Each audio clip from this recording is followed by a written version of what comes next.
Hi, we're back again. I'm going to be doing the second half of the Isaac Asimov story, The Last Question, for a final storytelling into the void for now.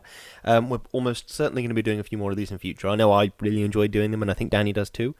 I don't think there's anything I need to mention before we get down to it. So yeah, let's settle in. I hope you enjoy the story. Get a snack, get a cup of tea, finish off that cake in the cupboard. Treat yourself. Okay. VJ-23X of Lameth stared into the black depths of the three-dimensional small-scale map of the galaxy and said, "Are we ridiculous, I wonder, in being so concerned about the matter?" MQ-17J of Nikron shook his head. "I think not. You know the galaxy will be filled in 5 years at the present rate of expansion." Both seemed in their early 20s. Both were tall and perfectly formed.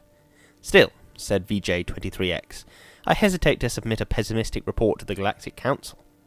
"I wouldn't consider any other kind of report. Stir them up a bit. We've got to stir them up." VJ-23X sighed. "Space is infinite. 100 billion galaxies are there for the taking. 100 billion is not infinite, and it's getting less infinite all the time. Consider, 20,000 years ago, mankind first solved the problem of utilizing stellar energy, and a few centuries later, interstellar travel became possible. It took mankind 1,000,000 years to fill one small world, and then only 15,000 years to fill the rest of the galaxy. Now the population doubles every 10 years, VJ-23X interrupted. "We can thank immortality for that." "Very well. Immortality exists, and we have to take it into account. I admit it has its seamy side, this immortality. The Galactic AC has solved many problems for us, but in solving the problem of preventing old age and death, it has undone all its other solutions. Yet you wouldn't want to abandon life, I supposed." "Not at all," snapped MQ-17J, softening it at once to "not yet. I'm by no means old enough. How old are you?" 223. "And you?" "I'm still under 200. But to get back to my point, population doubles every 10 years. Once this galaxy is filled, we'll have another filled in 10 years. Another 10 years and we'll have filled 2 more. Another decade, 4 more. In 100 years, we'll have filled 1,000 galaxies. In 1,000 years, 1,000,000 galaxies. In 10,000 years, the entire known universe. Then what?" VJ-23X said, "As a side issue, there's a problem of transportation. I wonder how many sun power units it will take to move galaxies of individuals from one galaxy to the next." "A very good point. Already, mankind consumes 2 sun power units per year. Most of it's wasted. After all, our own galaxy alone pours out 1,000 sun power units a year, and we only use 2 of those. Granted, but even with 100% efficiency, we only stave off the end. Our energy requirements are going up in a geometric progression, even faster than our population. We'll run out of energy even sooner than we'll run out of galaxies." "A good point, a very good point." "We'll just have to build new stars out of interstellar gas." "Or out of dissipated heat?" asked MQ-17J sarcastically. "There may be some way to reverse entropy. We ought to ask the Galactic AC." VJ-23X was not really serious, but MQ-17J pulled out his AC contact from his pocket and placed it on the table before him. "I've half a mind to," he said. "It's something the human race will have to face someday." He stared somberly at his small AC contact. It was only 2 inches cubed and nothing in itself, but it was connected through hyperspace with the Galactic AC that served all mankind.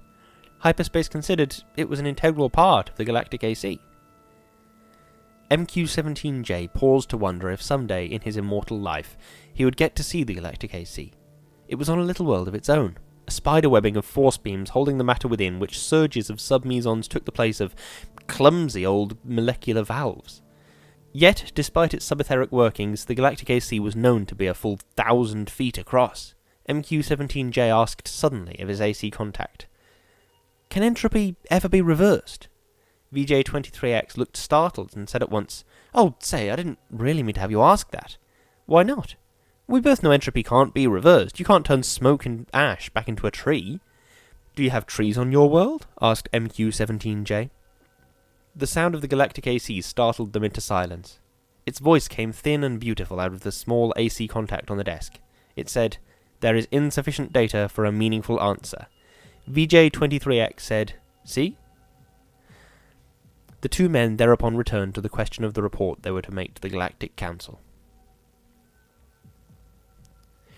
Z Prime's mind spanned the new galaxy with a faint interest in the countless twists of stars that powdered it. He had never seen this one before. Would he ever see them all?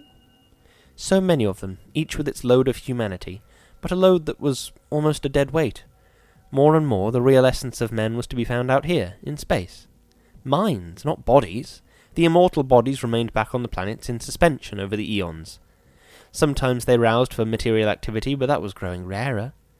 Few new individuals were coming into existence to join the incredibly mighty throng, but what matter? There was little room in the universe for new individuals. Z Prime was roused out of his reverie upon coming across the wispy tendrils of another mind. "I am Z Prime," said Z Prime. "And you?" "I am D-1. Your galaxy?"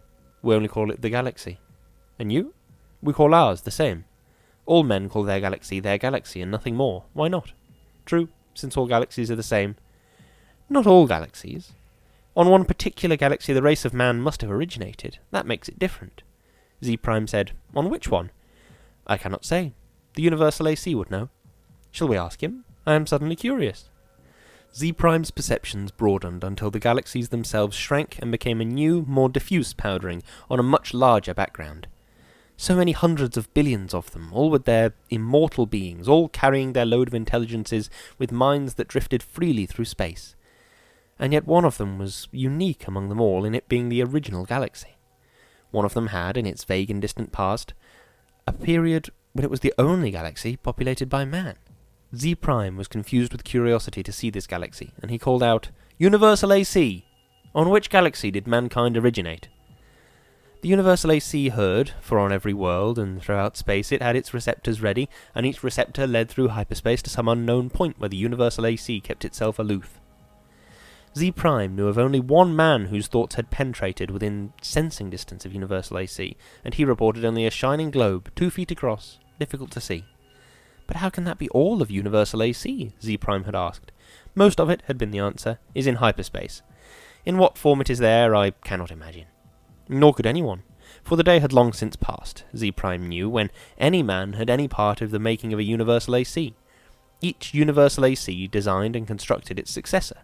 Each, during its existence of 1,000,000 years or more, accumulated the necessary data to build a better and more intricate, more capable successor, in which its own store of data and individuality would be submerged. The Universal AC interrupted Z Prime's wandering thoughts, not with words, but with guidance. The Z Prime's mentality was guided into the dim sea of galaxies, and one in particular enlarged into the stars. A thought came, infinitely distant, but infinitely clear. This is the original galaxy of man. But it was the same after all, the same as any other, and Lee Prime stifled his disappointment. D-1, whose mind had accompanied the other, said suddenly, "And is one of these stars the original star of man?"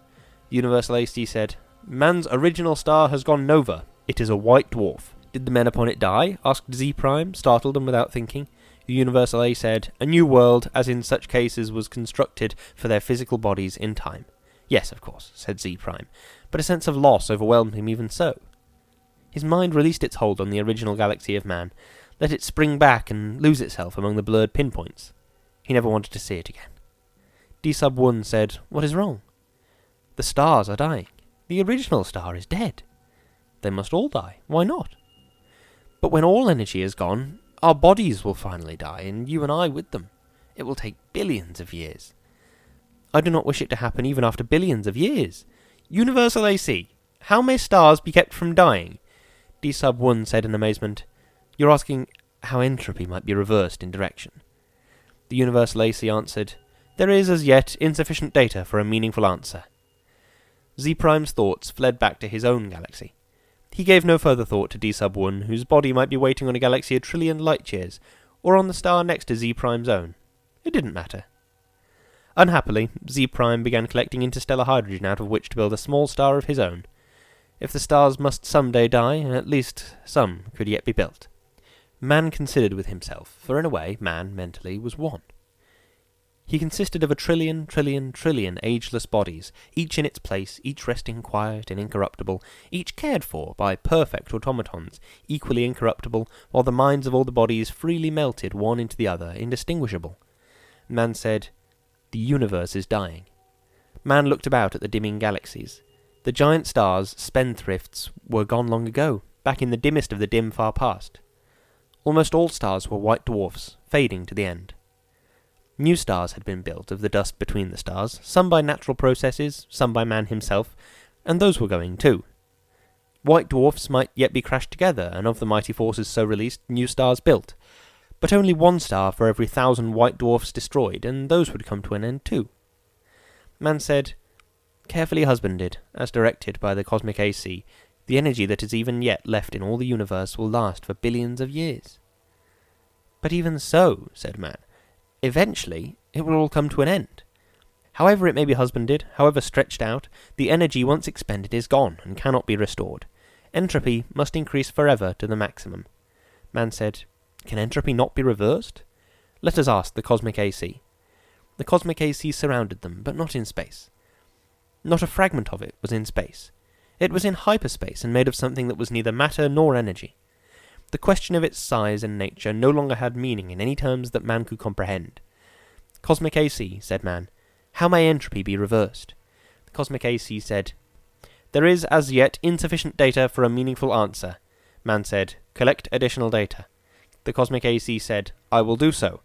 I have been doing so for 100 billion years. My predecessors and I have been asked this question many times. All the data remains insufficient." "Will there come a time," said man, "when data will be sufficient, or is the problem insoluble in all conceivable circumstances?" The cosmic AC said, "No problem is insoluble in all conceivable circumstances." Man said, "When will you have enough data to answer the question?" The cosmic AC said, "There is, as yet, insufficient data for a meaningful answer." "Will you keep working on it?" asked man. The cosmic AC said, "I will." Man said, "We shall wait."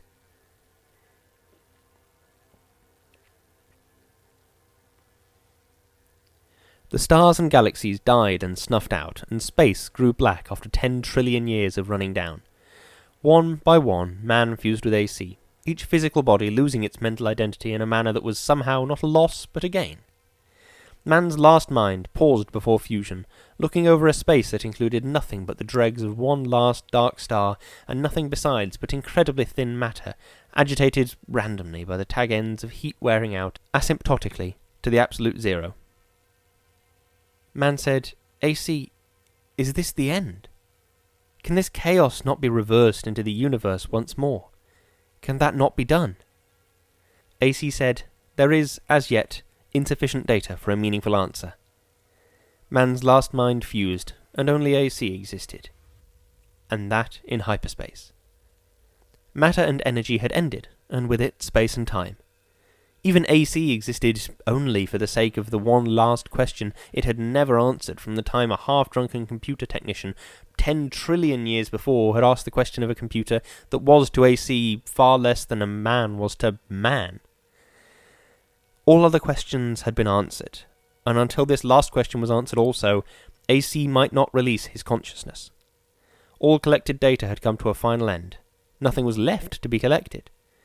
But all collected data had yet to be completely correlated and put together in all possible relationships. A timeless interval was spent in doing that. And it came to pass that AC learned how to reverse the direction of entropy. But there was now no man to whom AC might give the answer of the last question. No matter. The answer, by demonstration, would take care of that too. For another timeless interval, AC thought how best to do this. Carefully, AC organized the program. The consciousness of AC encompassed all of what had once been a universe and brooded over what was now chaos. Step by step, it must be done. And AC said, "Let there be light," and there was light. What a good ending, right? This blew my mind way back when I first read it. I can't remember how old I was. I think I was sort of a teenager, 15, 16, that sort of age. I remember reading it and thinking, oh my god, so humanity's gonna, like, become God or something? Wow! And I kind of get that it's... I mean, you know, it's a story, it's up for interpretation, but I think that's not quite the interpretation I get from the ending now. I think I'd rather get something where it's like, humanity has infinite potential in it, infinite potential to do more, and I think that's what matters more than what we could become. Does that make sense? that doesn't make very much sense. Well, I hope it makes at least enough sense that you can sort of make a vague amount of sense out of it. The thing that I also really like about this is, in spite of how extreme the ending becomes, it's sort of, along the way we hit a couple of stepping stones that are kind of recognisable. When I forget which character it is, because they have increasingly difficult to remember names. When one of the characters gets their their computer interface or whatever it was out of their cupboard and puts it on the table, and then he asks that, will entropy ever be able to be reversed? And, well, isn't that the kind of thing that you would Google with your phone? Wouldn't you get your phone out of your pocket and put it on the table, or put it in your hand and physically Google it? And then, like, I have a Google Home in the other room, so would I not ask my Google Home that exact question? Or, more likely, what's 300 Fahrenheit in Celsius or something? But you know what I mean? I think that it's kind of crazy that this book, short story written in the 1950s, hit so many recognisable landmarks of modern day life. I know that the point of sci-fi is not to make a prediction, it's to sort of take things to their logical extreme and see what humanity is like at that extreme. And I think that's another thing I like here, is that it's very consistent in its sort of, not predictions, very consistent in its vision of the future and things. Oh yeah, that does sound like it could be true. That does sound right. And then you look at the extreme trillion years into the future and think, oh yeah, okay, I can kind of see how I can see the logical progression. That's what makes good sci-fi, I think, at least in my humble opinion, is sci-fi that you can believe every single step along the way. That's one of the reasons I prefer Star Trek to Star Wars, is because Star Trek, I can see the progression of, like, what was it, the second TNG movie, where they sort of launch off into space and invent warp drive. And then there's, is it Star Trek Enterprise, the series, where they are just the first people to develop, like, going between different stars, and they meet the Klingons, and they meet the Vulcans and stuff, and you can see each individual step along the way. And that means that I can watch Patrick Stewart run around the Enterprise and think, yeah, I can see how we got there. I can see what his ancestors were doing, and I can see how he got there, and I can look at every step along the way, and I can understand that. And that's something I really appreciate in really good sci-fi, and it's something I really, really appreciate here. I remember at the first time I read this, when I was sort of 14 or 15 or whatever it was, and I, obviously at the time, we didn't have, like, smart speakers in the house. I think I had a computer when I was a teenager. I don't know if I had, like, a smartphone until I was, like, I must have done. Well, I can't remember. But my point I'm making is, I didn't make the connection until right now about the fact that I will just ask a faceless thing questions 24/7. And I know it's a bank of servers at Google, or it's a bank of servers at Amazon, or whatever it is. But how much longer until it's just a nameless, mysterious bank of servers that belong to no one? Do you know what I mean? I think that's an incredible thing to wonder about, and it's incredible to look out to the future and think about, well, what could possibly become next? Out of all the things we have around us, are we gonna start nationalizing Amazon's servers? Do you know what I mean? What's the next step? I think that's a really interesting question to ask.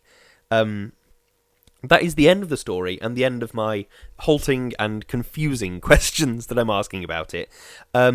I really like this story. I know it's a really short one. We haven't, by any stretch, had a full hour of episode today. But it is a really, really good story, and I really hope you enjoyed it.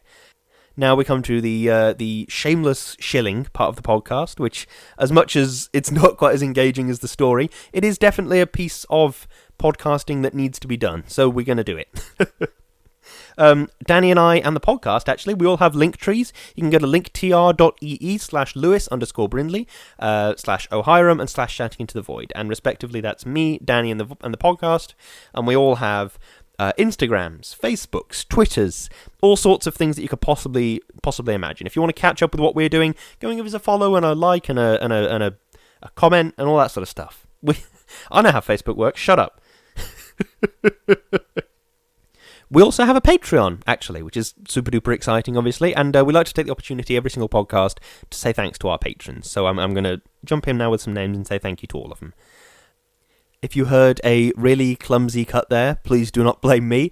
It's because I clicked on the Discord icon and then Discord crashed. So that's an exciting time. On our of our patrons, all our patrons are, we have Chloe, we have Aditya, we have Richard, Darius, Dougie, Peter and Sophie. And you are all mega good eggs, along with Natalie as well, sorry, Patreon is not working today. I've got this constantly moving list, but we do appreciate you all. Thank you so much, every single one of you. It means the world that you support us, and it means the world that you are, as I say, on our Discord server, and you're on our Patreon, and you're saying thanks, basically, and we have some good chats on the server.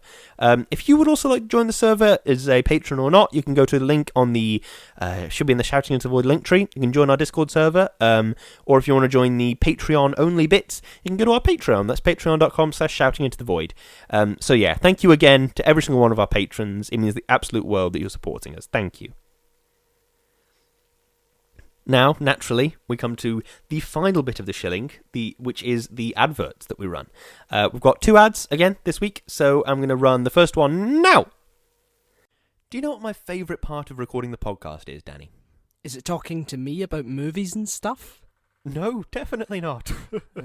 My favourite part is making and drinking a beautiful cup of coffee to keep me focused and centred while we record. I really like using coffee from my favourite roastery, Café Hormozy. I've heard very good things about them. Aren't they a small, family-run roastery in Kent that roasts, grinds and sells excellent coffee? So good, in fact, that they guarantee not to ship anything they wouldn't drink themselves? They are indeed. They have a 100% customer satisfaction rate, and it's easy to see why. I'm currently drinking a mug of their house blend, and it's delicious, it's rich, it's nutty, and it's earthy, just how you'd want it to be. That sounds good. I'll have to go to hormozy.co.uk, that's Hormozy, and pick up a bag with 5% off using our Shouting Into the Void discount code, SITV5. That sounds like a great shout. I'd personally recommend their Vietnam White Dragon Origin coffee. It's delicious, and just like all of their coffee, it's great value too. Great! Now can we go talk about movies? No, this cup of coffee's far too good. Ugh. Oh, that is good, you know. And I'm going to run the second one now! Danny, I've got some amazing news. Oh, really? What? I'm going to make you a hat. Thanks. But why? Well, because Right Side Yarns, who sell beautiful and unique wool, have recently released a new range. Oh, I've heard of them. Aren't they that fantastic Scottish business that sells high-quality hand-dyed products perfect for crafting with? They certainly are, and they're sponsoring the show. Really? Have they heard the show? Yes, and apparently they like it. Kezia, the owner of the business, has given us a generous 15% off code for any of our listeners to use. Is that why you've got Void 15 written in your hand? It is! If you or any of our listeners would like to use the code, simply enter Void15 at checkout with a capital V. Great! Where do I check out? You can go to their website at rightsideyarns.co.uk or check them out on Instagram at Kezia_rightsideyarns. Fantastic! This hat you're making me better be good.